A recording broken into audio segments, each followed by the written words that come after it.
নমস্কার, আমার চ্যানেলের নতুন ভিডিওয় সবাইকে স্বাগত জানাই। অনুকূলচন্দ্র চক্রবর্তী, যিনি ঠাকুর অনুকূলচন্দ্র বা অনুকূল ঠাকুর নামেই বহুল প্রচলিত, তিনি একজন বঙ্গীয় হিন্দু ধর্মগুরু এবং সৎসঙ্গ নামক বৃহৎ সংস্থানটির প্রতিষ্ঠাতা। ঠাকুর শ্রী শ্রী অনুকূলচন্দ্রের 138তম আবির্ভাব তিথিতে তাকে স্মরণ করছি। বাংলা 1295 সালের 30শে ভাদ্র, ইংরেজি 1888 সালের 14ই সেপ্টেম্বর শুক্রবার শুক্লা নবমী তিথিতে বাংলাদেশের পাবনা জেলার পদ্মা নদীর তীরে হিমায়তপুর গ্রামে ঠাকুর অনুকূলচন্দ্র আবির্ভূত হন। অনুকূলচন্দ্রের পিতা শিবচন্দ্র ছিলেন নিষ্ঠাবান ব্রাহ্মণ। মাতা মনোমোহিনী দেবী ছিলেন একজন সতীসাধ্যী রমণী। তিনি উত্তর ভারতের যোগী পুরুষ শ্রী শ্রী হুজুর মহারাজের শিষ্যা। ঠাকুর অনুকূলচন্দ্র মায়ের কাছেই দীক্ষা গ্রহণ করেন। পদ্মা নদীর তীরে হিমায়তপুর গ্রামেই অনুকূলচন্দ্রের শৈশব, বাল্য ও কৈশোর অতিক্রান্ত হয়। পিতামাতার প্রতি ছিল তার গভীর শ্রদ্ধা। একবার পিতার অসুখের সময় সংসারে খুব অর্থকষ্ট দেখা দেয়। বালক অনুকূলচন্দ্র এগিয়ে এলেন সংসারের হাল ধরতে। তিনি প্রতিদিন 2.5 মাইল হেঁটে গিয়ে শহরে মুড়ি বিক্রি করে সে অর্থ দিয়ে পিতার জন্য ঔষধ আনতেন। মায়ের প্রতিও ছিল তার অগাধ ভক্তি। মা বাবার মুখে হাসি ফোটাতে সকল কষ্ট তিনি অকাতরে সইতে পারতেন। হিমায়তপুরে পাঠশালার পাঠ সমাপ্ত হলে তিনি পাবনা ইনস্টিটিউটে ভর্তি হন। সহপাঠীদের কাছে ঠাকুর অনুকূলচন্দ্র ছিলেন প্রিয় পাত্র। কেউ তাকে বলতেন প্রভু, আবার কেউ এক ধাপ এগিয়ে বলতেন অনুকূল আমাদের রাজা ভাই। পাবনা থেকে নৈহাটি উচ্চ বিদ্যালয়ে এলেন অনুকূলচন্দ্র। এখান থেকে প্রবেশিকা পরীক্ষায় তিনি মনোনীত হন, কিন্তু সে পরীক্ষা দেওয়া আর তার ভাগ্যে জটেনি। এক দরিদ্র সহপাঠীর পরীক্ষার ফিজের টাকা জোগাড় করতে পারেনি দেখে ব্যথিত ঠাকুর অনুকূলচন্দ্র নিজের টাকাটা তাকে দিয়ে দেন মায়ের ইচ্ছা পূরণের জন্য। এরপর তিনি কলকাতার ন্যাশনাল মেডিকেল কলেজে ভর্তি হন। পিতা অসুস্থ, সংসারে দারিদ্র্যের কালো ছায়া, তাই কলকাতায় শিক্ষা জীবন ছিল ঠাকুর অনুকূলচন্দ্রের জীবন সংগ্রামের সময়। টাকার অভাবে ঠিকমতো খাওয়া পর্যন্ত জুটত না। কখনো রাস্তার ধারের কল থেকে জল খেয়ে কাটাতে হতো। আর্থিক কষ্ট থাকলেও অনুকূলের ছিল মধুর অমায়িক ব্যবহার। তার ব্যবহারে মুগ্ধ হয়ে প্রতিবেশী ডাক্তার হেমন্ত কুমার চ্যাটার্জি ঔষধসহ একটি ডাক্তারি বাক্স তাকে উপহার দেন। অনুকূলচন্দ্র ওই ওষুধ দিয়েই শুরু করেন কুলি মজুরদের সেবা। সেবার আনন্দের সাথে সাথে যে সামান্য কিছু অর্থ আয় হতো, তাতেই ক্রমে ক্রমে তার অর্থকষ্টের অবসান হয়। কলকাতায় থাকা অবস্থায় অনুকূলচন্দ্র মাঝে মাঝে গঙ্গার ধারে বসে ধ্যানমগ্ন থাকতেন। হিমায়তপুরে চিকিৎসক হিসেবে তার কর্মজীবন শুরু হয়। এতে তার অভূতপূর্ব সাফল্য আসে। তবে তিনি শুধু দেহের চিকিৎসাই করতেন না, মনের চিকিৎসাও করতেন। তিনি উপলব্ধি করলেন, মানুষের দুঃখের স্থায়ী নিবারণ করতে হলে শারীরিক, মানসিক ও আত্মিক এই 3 রকম রোগেরই চিকিৎসার দরকার। তিনি মানসিক ব্যাধির চিকিৎসা শুরু করলেন। অসহায় যারা, অবহেলিত যারা, অনুকূল তাদের হলেন প্রাণের বন্ধু। তাদের তিনি নাম মাহাত্ম্য শুনিয়ে কীর্তনের দল গড়ে তুললেন। কিন্তু কিছু কিছু শিক্ষিত তরুণও এই সময় তার প্রতি আকৃষ্ট হয়ে পড়লেন। এদের নিয়ে কীর্তন আনন্দে মেতে উঠলেন অনুকূলচন্দ্র। তখন থেকে সমাগত ব্যক্তিগণ তাকে ডাক্তার না বলে ঠাকুর বলে সম্বোধন করতে থাকেন। ঠাকুর অনুকূলচন্দ্রের এই মহিমার কথা ক্রমশ ছড়িয়ে পড়তে লাগলো। তবে কীর্তনের ব্যাপারটা নিয়ে ঠাকুর গভীর চিন্তায় মগ্ন হলেন। তিনি উপলব্ধি করলেন, কীর্তন মানুষের মনকে উপরের স্তরে নিয়ে যায় বটে, কিন্তু সে অবস্থা বেশিক্ষণ ধরে রাখতে পারে না। মনের স্থায়ী উন্নতি ঘটাতে হলে চাই সৎনাম স্মরণ ও মননের সাহায্যে ব্রহ্মর উপলব্ধি, আর তার জন্য দীক্ষা একান্তই আবশ্যক। শুরু হলো সৎ নামে প্রচারের মহিমান্বিত অধ্যায়। তার ভক্ত ও অনুরাগীর সংখ্যা ক্রমশ বৃদ্ধি পেতে লাগলো। সৎসঙ্গের প্রতিষ্ঠাতা ঠাকুর শ্রী অনুকূলচন্দ্র। প্রতিষ্ঠানটির নামের তাৎপর্য ব্যাখ্যা করে তিনি বলেন, সৎ ও সংযুক্তির সহিত তদ্গতি সম্পন্ন যারা, তারাই সৎসঙ্গী, আর তাদের মিলনক্ষেত্র হলো সৎসঙ্গ। গুরু হলো মানুষ তৈরির আবাদ। কর্মের মাধ্যমে যোগ্যতর মানুষ গড়াই হলো এর লক্ষ্য। অন্যদিকে হিমায়তপুরে গড়ে উঠল ধর্মকর্মের অপূর্ব সমন্বয়ে সৎসঙ্গ আশ্রম। শিক্ষা, কৃষি, শিল্প, সুবিবাহ আস্তিকের এই 4 স্তম্ভের অভিব্যক্তি। এই আশ্রমে বিভিন্নমুখী কর্মপ্রতিষ্ঠানের বিদ্যায়তন গড়ে উঠল। প্রাচীন ঋষিদের তপবনের নবতর সংস্করণ যেন। ব্রহ্মচর্য, গার্হস্থ্য, বানপ্রস্থ ও সন্ন্যাস সনাতন আর্য জীবনের এই 4টি স্তরই সৎসঙ্গ আশ্রমভূমিতে এক সামঞ্জস্যপূর্ণ যুগোপযোগী রূপ লাভ করে। ঠাকুর অনুকূলচন্দ্রের আধ্যাত্মিক প্রেরণায় উদ্বুদ্ধ হয়ে দলে দলে মানুষ এসে তার শিষ্যত্ব গ্রহণ করে। ঠাকুর অনুকূলচন্দ্রের প্রতিষ্ঠিত হিমায়তপুর সৎসঙ্গ আশ্রম নামে উপমহাদেশে সুপরিচিতি লাভ করে।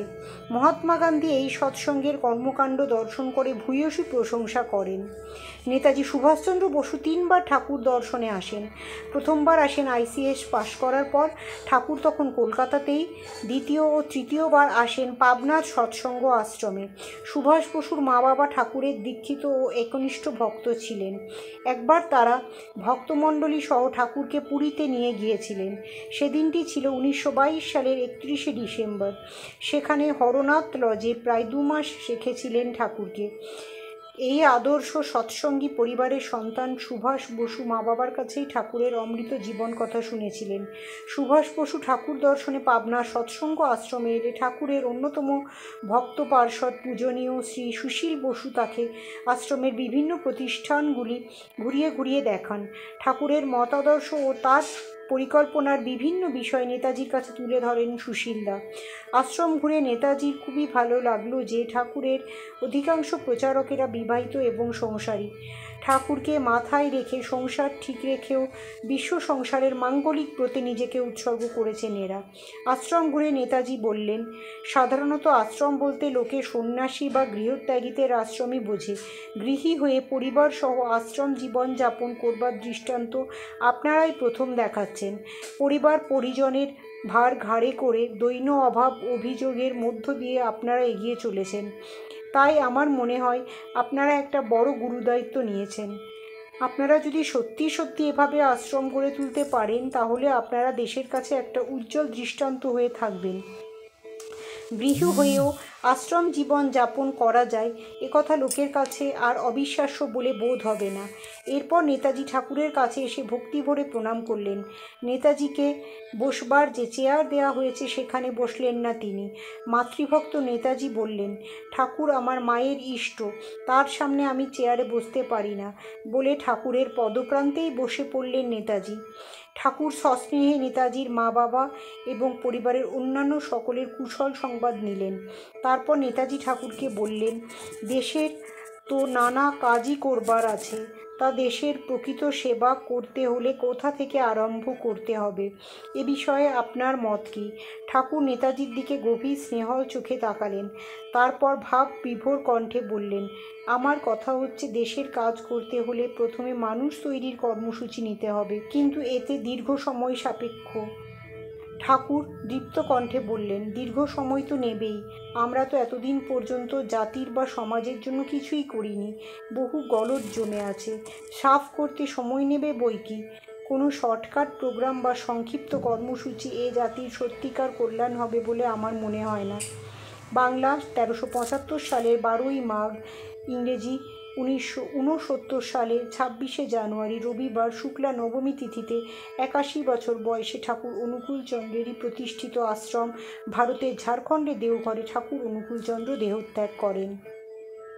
শ্রী শ্রী ঠাকুর অনুকূলচন্দ্রের আবির্ভাব তিথিতে তার স্বহস্তে লিখিত সত্যানুসরণ থেকে কিছু কিছু অংশ। বিশ্বাস বিরুদ্ধ ভাব দ্বারা আক্রান্ত হলেই সন্দেহ আসে। বিশ্বাস সন্দেহ দ্বারা অভিভূত হলে মন যখন তাই সমর্থন করে তখনই অবসাদ আসে।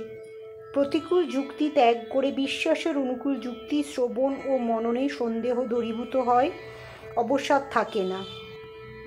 বিশ্বাস পেকে গেলে কোনো বিরুদ্ধ ভাবই তাকে টলাতে পারে না।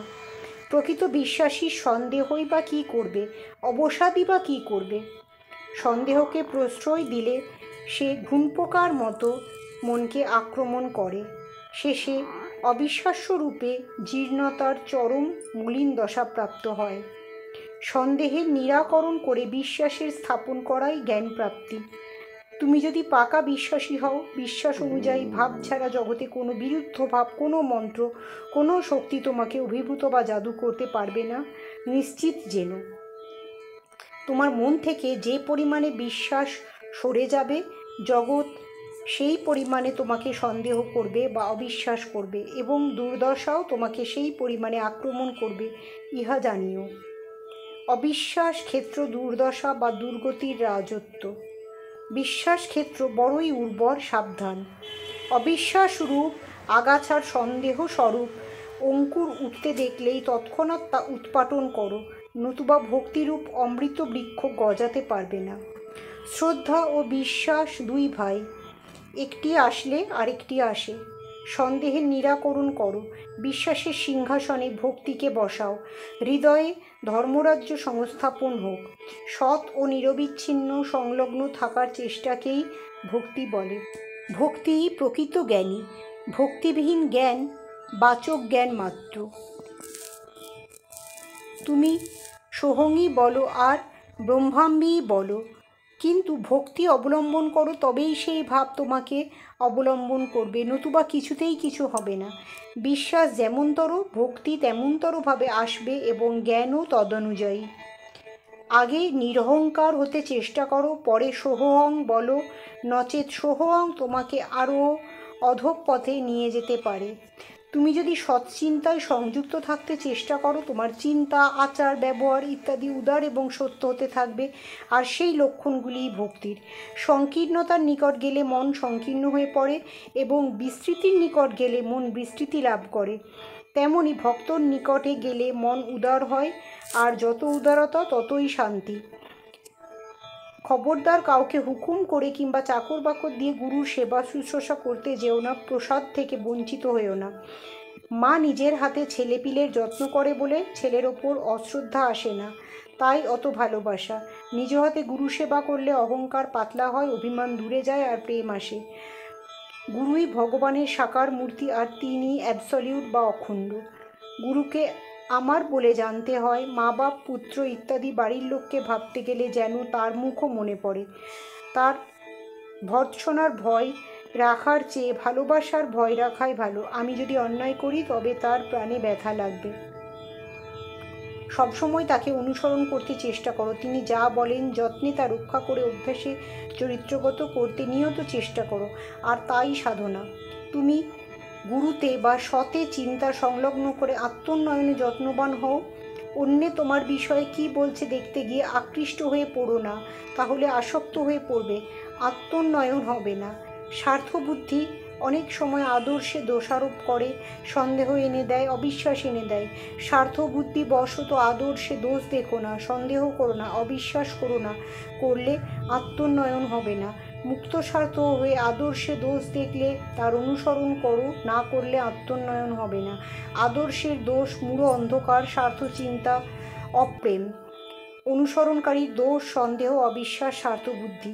যিনি প্রেমের অধিকারী, নিঃসন্দেহ চিত্তে তারই অনুসরণ করো, মঙ্গলের অধিকারী হবেই হবে।